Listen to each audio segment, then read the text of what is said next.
प्यारे विद्यार्थियों, साथियों, आज हम चर्चा करेंगे राज्य के स्वरूप का छठा सिद्धांत। इस सिद्धांत के अंतर्गत आज हम सामाजिक लोकतंत्रीय सिद्धांत या परिप्रेक्ष्य या दृष्टिकोण पर चर्चा करेंगे। यस स्टूडेंट्स, राज्य के स्वरूप के संबंध में जितने भी महत्वपूर्ण सिद्धांत हैं, मैं सभी क्रमबद्ध रूप में आपके सामने प्रस्तुत करूंगा। ध्यान दीजिएगा, मैं प्रतिदिन जो एक लेक्चर अपलोड करता हूं, इसकी जानकारी सूचना आपको प्राप्त हो सके, इसके लिए हमारे यूट्यूब चैनल को सब्सक्राइब अवश्य कीजिएगा। आशा करता हूं आपने सब्सक्राइब कर दिया होगा। Thank you very much, thank you very much. Yes dear students, ध्यान दें, आज हम चर्चा कर रहे हैं राज्य के स्वरूप का छठा सिद्धांत, जिसका नाम है सामाजिक लोकतंत्रीय परिप्रेक्ष्य या सिद्धांत या दृष्टिकोण। ये बात सत्य है कि सामाजिक लोकतंत्रीय परिप्रेक्ष्य भी उदारवादी दृष्टिकोण के अंतर्गत ही आता है, लेकिन इससे पहले हमने जो उदारवादी व्यक्तिवादी परिप्रेक्ष्य या सिद्धांत आपको समझाया था, उसमें और इसमें अंतर है। वास्तव में उदारवादी व्यक्तिवादी परिप्रेक्ष्य या सिद्धांत ये कहता है कि राज्य को अहस्तक्षेप नीति का पालन करना चाहिए, मतलब आर्थिक गतिविधि में राज्य हस्तक्षेप ना करे। लेकिन चूंकि यहाँ जो लोकतंत्रीय परिप्रेक्ष्य है अर्थात सामाजिक लोकतंत्रीय परिप्रेक्ष्य है, यह स्पष्ट रूप में जो पूर्ण रूप में अहस्तक्षेप की नीति है उसको समाप्त करना चाह रहा है। और इस दृष्टिकोण का कहना यह है कि जन कल्याण के लिए राज्य को आर्थिक गतिविधियों में हस्तक्षेप करना चाहिए। तो सबसे पहले आपको यह बात ध्यान देनी है। वैसे मैंने प्रारंभ में ही आपके लिए यहाँ डायग्राम बना दिया है, आप इसके आधार पर सामाजिक लोकतंत्रीय परिप्रेक्ष्य या सिद्धांत को समझ सकते हैं। तो सर्वप्रथम तो आपको ये समझना है क्या कि राजनीतिक चिंतन के इतिहास में, चाहे पश्चिमी राजनीतिक चिंतन के इतिहास की बात करें, हम सुकरात, प्लेटो, अरस्तु से शुरू कर दें, चाहे हम भारतीय चिंतन के इतिहास की बात करें तो भारतीय राजनीतिक चिंतन में भी हम मनु कौटिल्य शुक्र से शुरू कर सकते हैं। तो वास्तव में राजनीतिक चिंतन के इतिहास में किसी न किसी रूप में राज्य की प्रकृति, राज्य के कार्य, राज्य के उद्देश्य, लक्ष्य, व्यक्ति और राज्य के संबंधों के बारे में समय समय पर विभिन्न प्रकार के सिद्धांत दिए गए हैं। हम इन्हीं सिद्धांतों की चर्चा कर रहे हैं। अब ध्यान दें, राजनीतिक चिंतन के इतिहास में राज्य की प्रकृति, राज्य का जो प्रकृति होती है, इसके ऊपर समय समय पर विभिन्न सिद्धांत दिए गए हैं। राज्य के क्या कार्य होंगे तथा व्यक्ति और राज्य के संबंध में विभिन्न सिद्धांत प्रस्तुत किए गए हैं। मतलब डेफिनेटली ये कह सकते हैं आप कि भाई जब हम राजनीतिक चिंतन के इतिहास का अध्ययन करते हैं तो समय समय पर विभिन्न प्रकार के सिद्धांत प्रस्तुत किए गए हैं, जिनके द्वारा राज्य की प्रकृति, कार्यों तथा व्यक्ति और राज्य के संबंध के बारे में अपने विचार दिए गए हैं। अब जैसे मान लीजिएगा सामाजिक लोकतंत्रीय परिप्रेक्ष्य की बात आती है तो यह स्पष्ट रूप में अगर राज्य की प्रकृति की बात करते हैं तो राज्य की प्रकृति के अंतर्गत यह स्पष्ट रूप में कह देता है कि राज्य पूर्ण अहस्तक्षेपी नीति को त्याग दे और जन कल्याण के लिए जो है नीतियां बनाए, इसलिए आर्थिक गतिविधि में हस्तक्षेप करे। यहाँ पर कल्याणकारी राज्य के ऊपर बल दिया जाता है। अब कार्यों की बात आती है तो यहाँ पर जन कल्याण के लिए ज़्यादा से ज़्यादा कार्य करने की बात की जाती है। और व्यक्ति और राज्य के संबंध की बात आती है तो यहाँ पर भी जो है मैं ये कहूँगा आपको कि उदारवादी दृष्टिकोण के अंतर्गत ही ये सामाजिक लोकतंत्रीय परिप्रेक्ष्य आता है, लेकिन यहाँ पर थोड़ा परिवर्तन हो जाता है। पूर्ण हस्तक्षेप की नीति को त्याग दिया जाता है और आर्थिक गतिविधियों में जन कल्याण के लिए हस्तक्षेप की बात की जाती है। इसलिए यहाँ व्यक्ति और राज्य के संबंध की बात आती है तो निश्चित रूप में यहाँ पर व्यक्ति को अपने आप में साध्य माना जाता है, जबकि राज्य को साधन माना जाता है। ये इन दोनों के संबंध की बात हो गई। फिर मैंने लिखा है राज्य की प्रकृति से जुड़े विविध परिप्रेक्ष्य कह सकते हैं, मतलब जो राज्य के स्वरूप के विभिन्न सिद्धांत हैं, इन विभिन्न सिद्धांतों को चूंकि राज्य की प्रकृति के बारे में अपने विचार देते हैं तो इनको विविध परिप्रेक्ष्य भी कहा जाता है। इसलिए मैंने यहाँ लिखा है सामाजिक लोकतंत्रीय परिप्रेक्ष्य। आप इसको परिप्रेक्ष्य भी कह सकते हैं, सिद्धांत भी कह सकते हैं, दृष्टिकोण भी कह सकते हैं। ये बात आपको ध्यान में रखना है। फिर मैंने आगे लिखा है यहाँ पर 6, मतलब राज्य के स्वरूप का ये छठा सिद्धांत या दृष्टिकोण या परिप्रेक्ष्य चल रहा है, जिसका नाम है सामाजिक लोकतंत्रीय परिप्रेक्ष्य। मैंने यहाँ प्रारंभ में लिखा है कि उदारवादी दृष्टिकोण के अंतर्गत, ये बात सत्य है कि सामाजिक लोकतंत्रीय परिप्रेक्ष्य भी उदारवादी दृष्टिकोण के अंतर्गत ही आता है, लेकिन यहाँ पर थोड़ा सा परिवर्तन कर दिया जाता है। क्या? उदारवादी दृष्टिकोण के अंतर्गत वास्तविक रूप में जो ये राज्य का सामाजिक लोकतंत्रीय परिप्रेक्ष्य है, ये क्या करता है कि राज्य के राज्य के अहस्तक्षेपवादी सिद्धांत का खंडन करता है। मतलब ये तो सत्य है कि सामाजिक लोकतंत्रीय परिप्रेक्ष्य या सिद्धांत उदारवादी दृष्टिकोण के अंतर्गत ही आता है, लेकिन इसमें थोड़ा सा परिवर्तन होता है। और परिवर्तन क्या होता है कि ये जो सामाजिक लोकतंत्रीय सिद्धांत है ये राज्य के अहस्तक्षेपवादी सिद्धांत का खंडन करता है, जबकि इससे पहले जो उदारवादी व्यक्तिवादी सिद्धांत मैंने आपको समझाया था उसमें वास्तविक रूप में राज्य जो है आर्थिक गतिविधि में हस्तक्षेप नहीं करता है। और यहाँ इस सिद्धांत के अंतर्गत आर्थिक गतिविधि में हस्तक्षेप करने की बात की जाती है, मतलब पूर्ण हस्तक्षेप की नीति का त्याग किया जाता है इसमें, ये ध्यान रखना है आपको।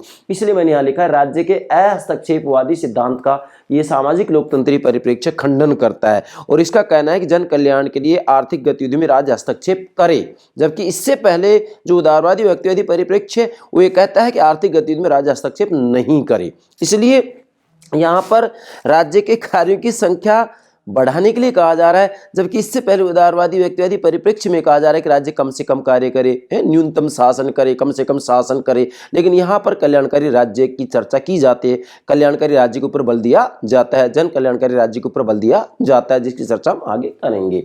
तो मैंने यहाँ लिखा है नागरिकों के कल्याण के लिए राज्य की सकारात्मक भूमिका के महत्व पर प्रकाश डालता है।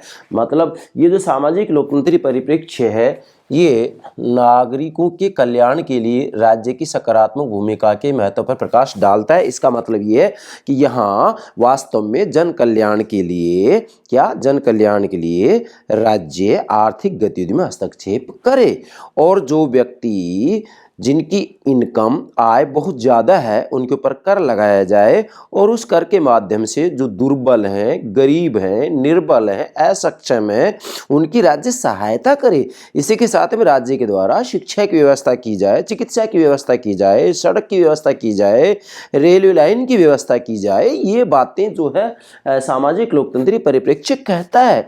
मतलब यहाँ जन कल्याण की बात की जा रही है कि राज्य के द्वारा सकारात्मक कार्य किए जाएं, जबकि इससे पहले हम उदारवादी व्यक्तिवादी परिप्रेक्ष्य को समझा रहे थे तो वहां हमने कहा था कि वहां केवल ये कहा जा रहा है, क्या कहा जा रहा है कि राज्य केवल नकारात्मक भूमिका निभाएगा, मतलब केवल व्यक्ति के जीवन और संपत्ति की रक्षा करेगा। लेकिन यहाँ पर व्यक्ति के जीवन और संपत्ति की रक्षा भी की जाएगी राज्य के द्वारा और इसी के साथ में जन कल्याण से संबंधित कार्य भी किए जाएंगे। इसलिए यहाँ पर वास्तविक रूप में नागरिकों के कल्याण के लिए राज्य की सकारात्मक भूमिका को महत्व दिया जाता है। अब मैंने लिखा भी है भूमिका के महत्व पर प्रकाश डालता है। मतलब इसका कहना यह है कि जन कल्याण के लिए राज्य कार्य करे, जन कल्याण के लिए आर्थिक गतिविधि में राज्य हस्तक्षेप करे।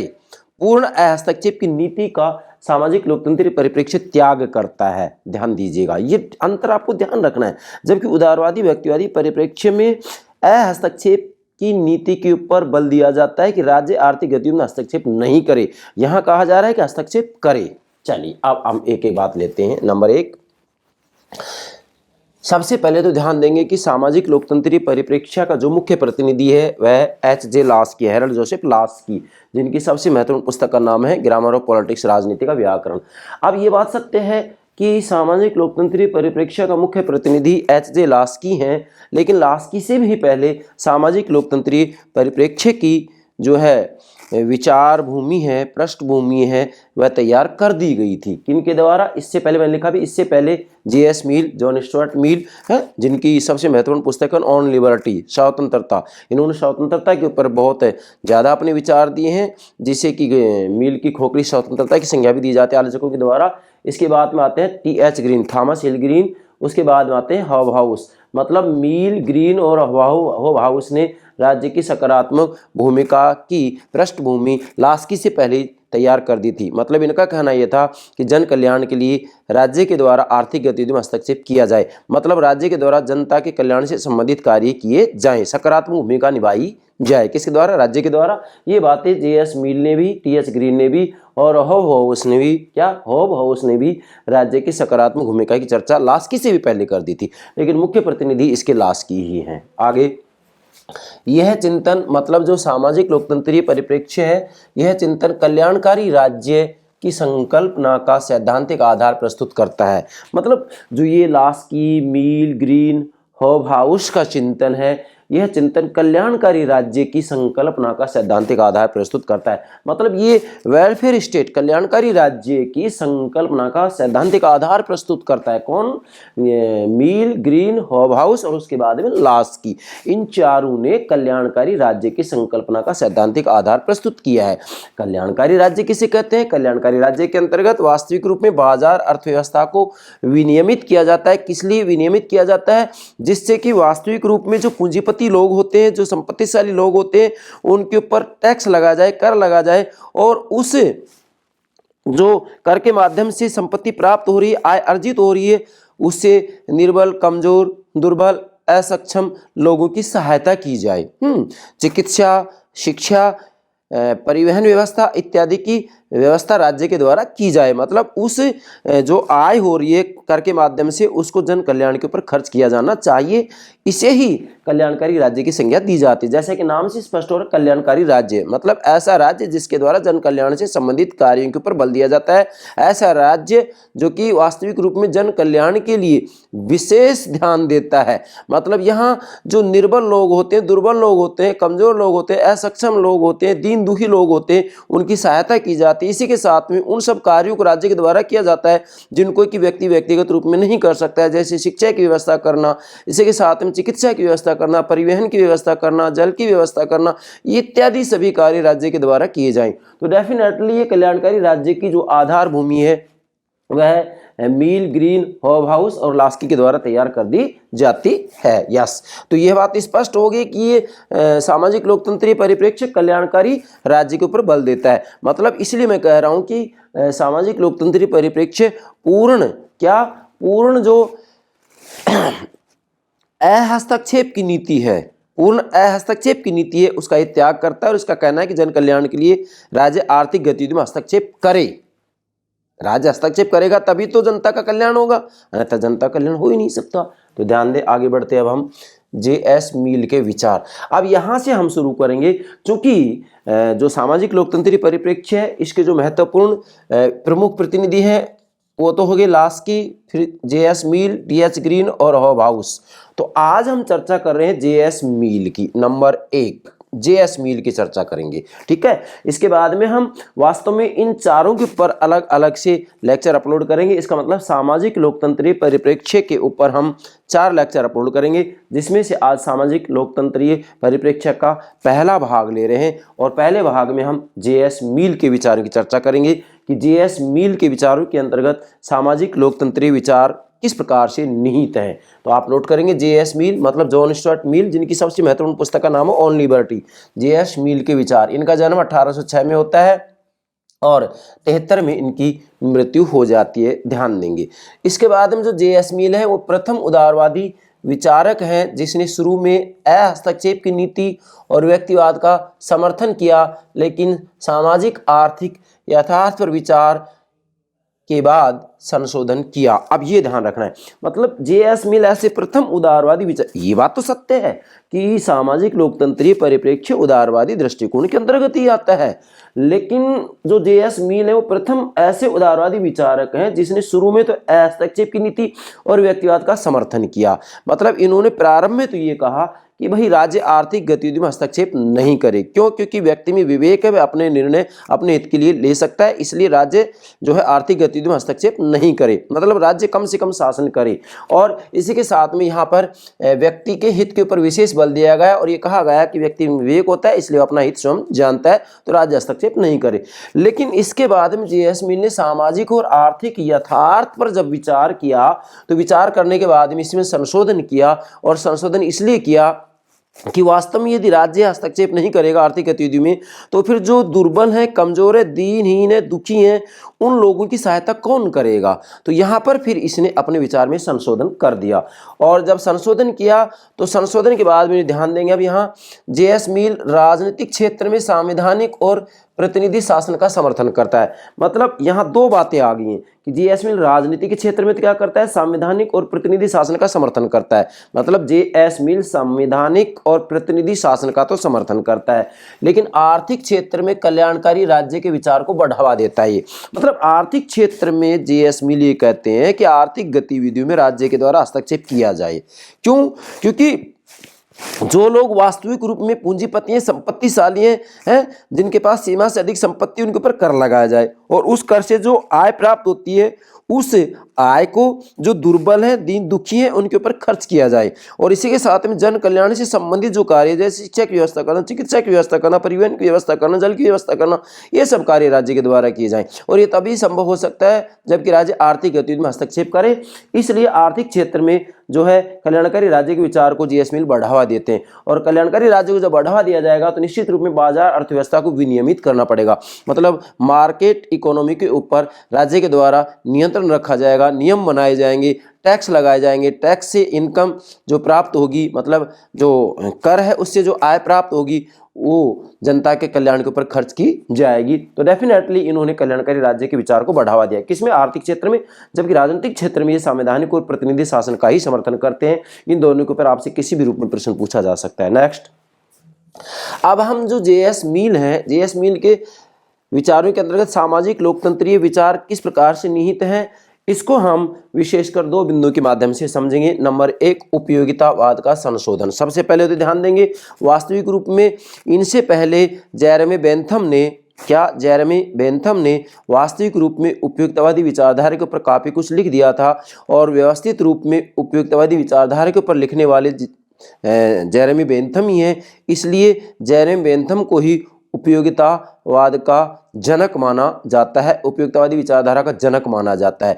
लेकिन जेएस मिल ने जेरेमी बेंथम ने जो उपयोगितावादी विचारधारा दी थी उसके अंतर्गत संशोधन कर दिया, इसलिए इसे वास्तविक रूप में उपयोगितावाद में संशोधनवादी विचारक भी कहा जाता है। वैसे मैं जेरेमी बेंथम के ऊपर काफ़ी लेक्चर अपलोड कर चुका हूं, आप पश्चिमी राजनीतिक चिंतन में प्लेलिस्ट के अंतर्गत देख सकते हैं।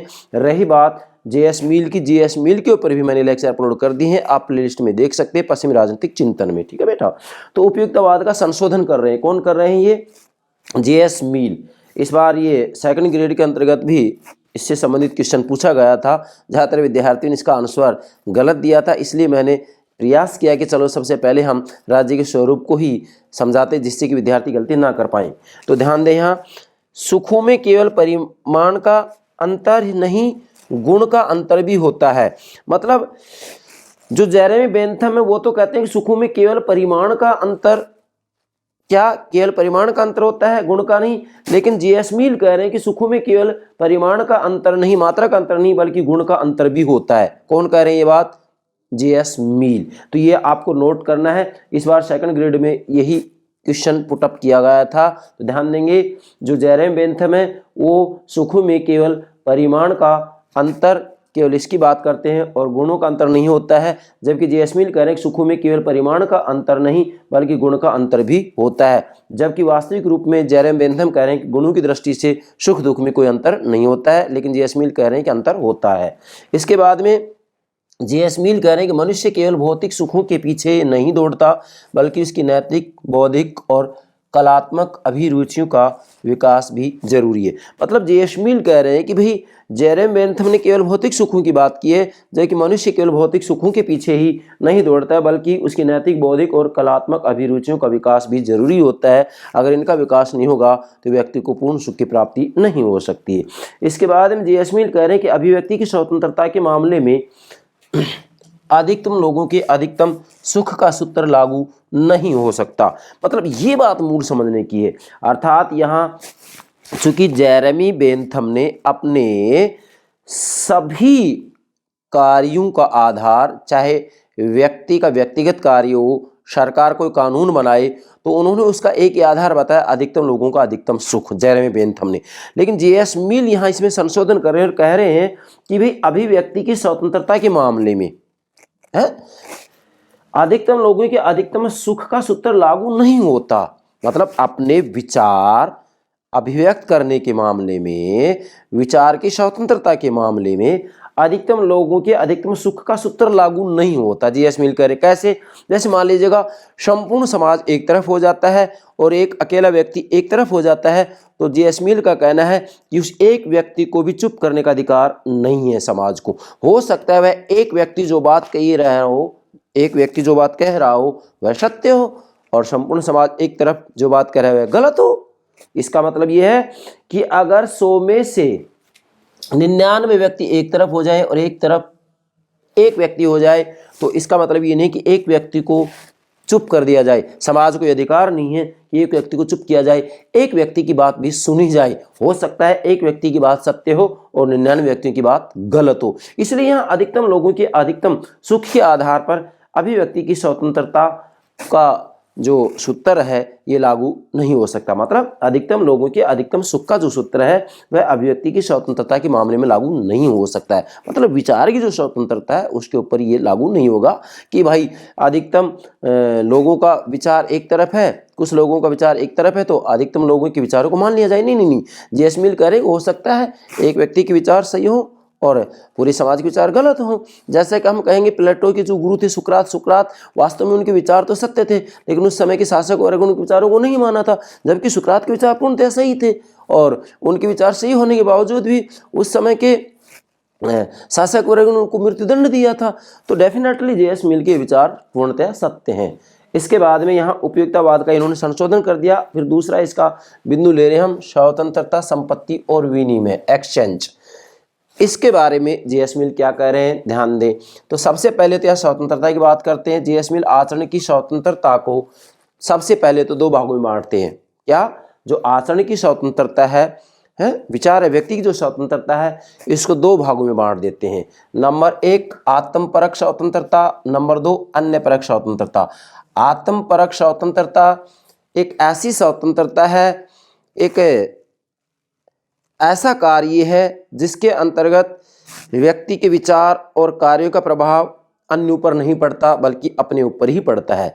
तो ऐसी स्थिति में आत्मपरक जो स्वतंत्रता होती है, स्वयं से संबंधित जो कार्य होते हैं, इसको कार्य की संज्ञा भी दी गई है, स्वयं से संबंधित जो कार्य होते हैं कि जिनका प्रभाव केवल स्वयं पर ही पड़ता है, तो उन कार्यों में जो है राज्य हस्तक्षेप नहीं करे, जे.एस. मिल करे।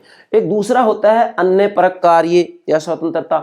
ये एक ऐसे कार्य होते हैं कि जिनके करने पर दूसरों पर भी प्रभाव पड़ता है। तो इसके बारे में जे.एस. मिल कह रहे हैं कि इसके अंतर्गत राज्य हस्तक्षेप कर सकता है, मतलब हस्तक्षेप करे और इनका नियमन जरूरी है। जैसे मैं एक उदाहरण से समझा रहा हूँ आपको, जैसे मान लीजिएगा शराब का उदाहरण दे रहे हैं हम कि जे.एस. मिल कह रहे हैं कि एक व्यक्ति अपने घर में यदि शराब पीता है तो ऐसी स्थिति में राज्य को हस्तक्षेप करने का कोई अधिकार नहीं है।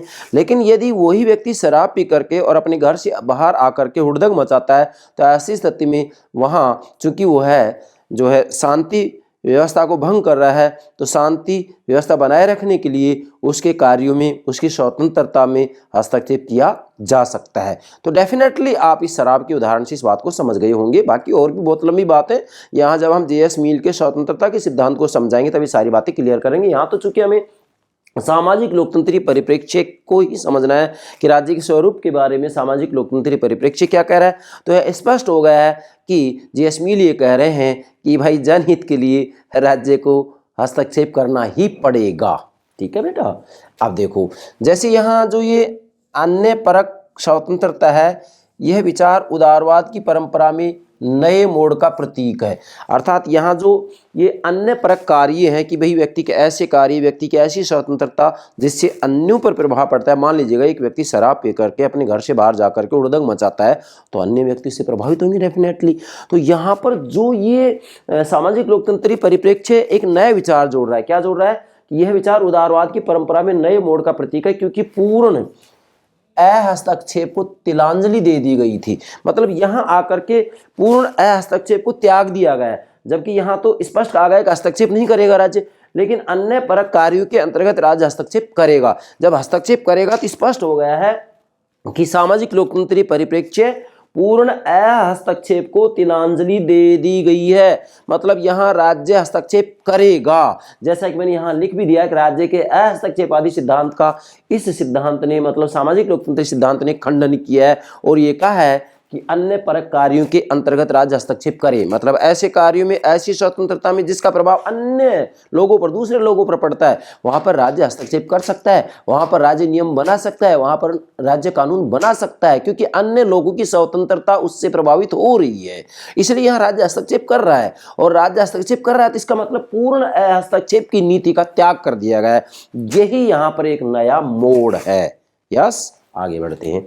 अब आती है जे.एस. मिल की सबसे महत्वपूर्ण जो कृति है, वह है प्रिंसिपल्स ऑफ पॉलिटिकल इकोनॉमी। ध्यान देंगे, प्रिंसिपल्स ऑफ पॉलिटिकल इकोनॉमी मतलब राज्य अर्थव्यवस्था के सिद्धांत।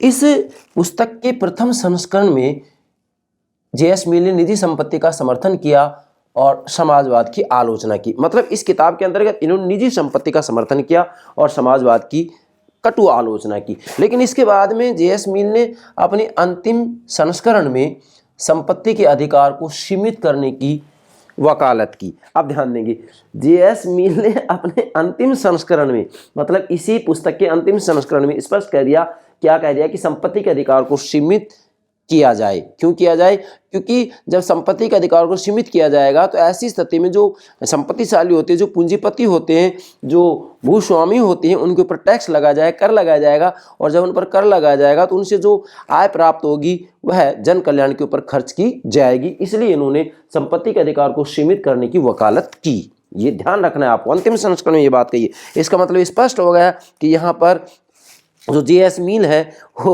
राज्य को आर्थिक गतिविधियों में हस्तक्षेप करने की बात कर रहे हैं। इसलिए पूर्ण हस्तक्षेप की नीति का खंडन कर दिया गया है यहाँ पर। और यही एक नया मोड़ है, यही एक नया दौर है। ठीक है, आगे बढ़ते हैं। अब यहाँ आता है भूसंपत्ति। भूसंपत्ति के अधिकार पर जे.एस. मिल ने प्रहार किया। इन्होंने कहा कि वास्तविक रूप में जो भूमि के मालिक हैं, भूमि के स्वामी हैं, वो बिना मेहनत किए ही वास्तविक रूप में धीरे धीरे संपत्तिशाली बनते चले जाते हैं। अर्थात पूंजीवादी व्यवस्था में भूस्वामी विशेष प्रयत्न के बिना ही उसकी आय दिन दूनी रात चौगुनी बढ़ती जाती है। आप ध्यान देंगे यहाँ, मतलब जे.एस. मिल कह रहे हैं कि यहाँ इन्होंने सबसे पहले तो भूसंपत्ति के अधिकार पर प्रहार कर दिया और प्रहार करके इन्होंने पूंजीवादी व्यवस्था में भूस्वामी विशेष प्रयत्न के बिना उनकी आय जो है दिन दूनी रात चौगुनी बढ़ती जाती है। मतलब जे.एस. मिल स्पष्ट रूप में कह रहे हैं कि वास्तविक रूप में जो पूंजीवादी व्यवस्था होती है, मतलब जिसके अंतर्गत राज्य आर्थिक गतिविधियों में हस्तक्षेप नहीं करे, और हस्तक्षेप नहीं करेगा तो चूंकि जो लोग भूमि के स्वामी होते हैं वो बिना मेहनत किए, बिना परिश्रम किए ही उनकी जो इनकम है, आय है, वह दिन दूनी और रात चौगुनी बढ़ती चली जाती है। अब ये आय बढ़ती चली जाती है तो ऐसी स्थिति में फिर जो है जे.एस. मिल ने तर्क दिया कि इनके ऊपर टैक्स लगाया जाए और इस टैक्स से, कर से जो आय प्राप्त होगी वह वास्तविक रूप में दीन दुखियों, निर्बल, दुर्बल, गरीब लोगों पर खर्च की जाएगी, जन कल्याण के कार्यों पर खर्च की जाएगी। ये जे.एस. मिल कह रहे हैं। इसका मतलब आर्थिक गतिविधि में राज्य हस्तक्षेप करेगा। इसलिए यहाँ सामाजिक लोकतंत्री परिप्रेक्ष्य पूर्ण हस्तक्षेप की जो नीति है, पूर्ण हस्तक्षेप की जो नीति है उसका त्याग किया जा रहा है और कहा जा रहा है कि आर्थिक गतिविधि में राज्य हस्तक्षेप करे। यही नया मोड़ है, यही नया दौर है। कहाँ? सामाजिक लोकतंत्री परिप्रेक्ष्य में। इसलिए यहाँ पर राज्य की जो भूमिका होती है वह सकारात्मक होती है, मतलब जन कल्याण के कार्य राज्य के द्वारा किए जाएंगे। ठीक है बेटा। अब इसके बाद में यहाँ मैंने लिखा है जे.एस. मिल ने तर्क दिया कि अतिरिक्त आय पर कर लगाकर उसका उपयोग श्रमिकों के कल्याण के लिए करना चाहिए। स्पष्ट होगा ये, मतलब जे.एस. मिल तर्क दे रहे हैं कि भाई जो भूस्वामी है पूंजीवादी व्यवस्था के अंतर्गत वो बिना मेहनत किए ही उनकी जो आय बढ़ती जा रही है, तो ऐसी स्थिति में जे.एस. मिल ने तर्क दिया कि अतिरिक्त आय पर कर लगाकर, टैक्स लगाकर उसका उपयोग श्रमिकों के कल्याण के लिए करना चाहिए, क्योंकि इन्हीं के कठिन परिश्रम के कारण भूस्वामी की आय में विशाल वृद्धि होती है। मतलब श्रमिकों की जो मेहनत होती है, क्या? श्रमिकों की जो मेहनत होती है, इनका जो कठिन परिश्रम होता है, इन्हीं के कारण भूस्वामी की जो आय है, संपत्ति वो बढ़ती है और बढ़ती है। तो ऐसी स्थिति में इनके ऊपर कर लगाया जाए और इस कर से जो आय प्राप्त होती है उस आय को वास्तविक रूप में इन श्रमिकों के कल्याण पर ही खर्च किया जाए। इसी को कहते हैं कल्याणकारी राज्य। तो जे.एस. मिल ने वास्तविक रूप में अपने विचारों में बात स्पष्ट कर दी है कि आर्थिक गतिविधियों में राज्य को हस्तक्षेप करना ही पड़ेगा, क्योंकि यदि राज्य ऐसा नहीं करेगा तो ऐसी स्थिति में जो भूस्वामी है उनकी आय बढ़ती चली जाएगी और जो दुर्बल है, कमजोर है, गरीब है, दीनहीन, दुखी है, वो धीरे धीरे और ज्यादा शक्तिहीन और कमजोर होते चले जाएंगे। इसलिए राज्य को आर्थिक गतिविधियों में हस्तक्षेप करना पड़ेगा और जो भूस्वामी है उनकी संपत्ति के ऊपर टैक्स लगाना पड़ेगा, कर लगाना पड़ेगा और उस कर से जो आय प्राप्त होगी उस आय को श्रमिकों, मजदूरों के कल्याण के ऊपर खर्च करना पड़ेगा। यही है राज्य की पूर्ण हस्तक्षेप की नीति का खंडन करना। मतलब जे.एस. मिल ने कहा कि राज्य सकारात्मक भूमिका निभाए, राज्य जन कल्याण के लिए कार्य करे, जिससे कि कल्याणकारी राज्य की संज्ञा दी जाती है। ये हो गया आपका सामाजिक लोकतंत्रीय परिप्रेक्ष्य, सिद्धांत या दृष्टिकोण के संबंध में जे.एस. मिल के विचार। ठीक है बेटा। अब यहाँ आप इस डायग्राम में जो ये मैंने फर्स्ट में यहाँ ये बात लिखी है, ये पूरे ही लेक्चर का निचोड़ या सारांश है। ठीक है, तो आपको ये ध्यान रखना है कि राज्य के हस्तक्षेपवादी सिद्धांत का एक खंडन करता है और ये कहता है कि आर्थिक गतिविधियों में, जे.एस. मिल कहता है कि आर्थिक गतिविधियों में राज्यों को हस्तक्षेप करना चाहिए और नागरिकों के कल्याण के लिए राज्य की सकारात्मक भूमिका के महत्व पर प्रकाश डालता है। जैसा कि मैंने यहाँ अंत में आपको समझा भी दिया है कि जे.एस. मिल ने क्या तर्क दिया है। तो मुझे पूरा विश्वास है आप वास्तविक रूप में राज्य के स्वरूप का जो छठा सिद्धांत है, सामाजिक लोकतंत्रीय परिप्रेक्ष्य या सिद्धांत या दृष्टिकोण, इसका प्रथम जो पार्ट है जिसमें हमने केवल आज जे.एस. मिल के विचार की चर्चा की है, आप इसे समझ गए होंगे। इसके बाद में इसके दूसरे, तीसरे और चौथे पार्ट में हम अपलोड करेंगे। क्या दूसरा, तीसरा, चौथा पार्ट में हम अपलोड करेंगे? कारण क्योंकि वास्तविक रूप में लास्की, मिल, ग्रीन और हॉबहाउस ने राज्य की सकारात्मक भूमिका के बारे में चर्चा की है। तो आज हम जे.एस. मिल की चर्चा कर चुके हैं। अब शेष रह गए ग्रीन, हॉबहाउस और लास्की। इन तीनों के ऊपर भी मैं अलग अलग रूप में एक एक लेक्चर अपलोड करूंगा, जिससे कि मेरे प्राणों से प्यारे विद्यार्थी राज्य के स्वरूप का सामाजिक लोकतंत्रीय परिप्रेक्ष्य या सिद्धांत या दृष्टिकोण बेहतर तरीके से समझ सके। मुझे विश्वास है आप सामाजिक लोकतंत्रीय परिप्रेक्ष्य का जो प्रथम भाग है, जिसमें जे.एस. मिल के विचारों को समझाया है, अच्छे से समझ गए होंगे। यस बेटा, okay, thank you very much, thank you very much.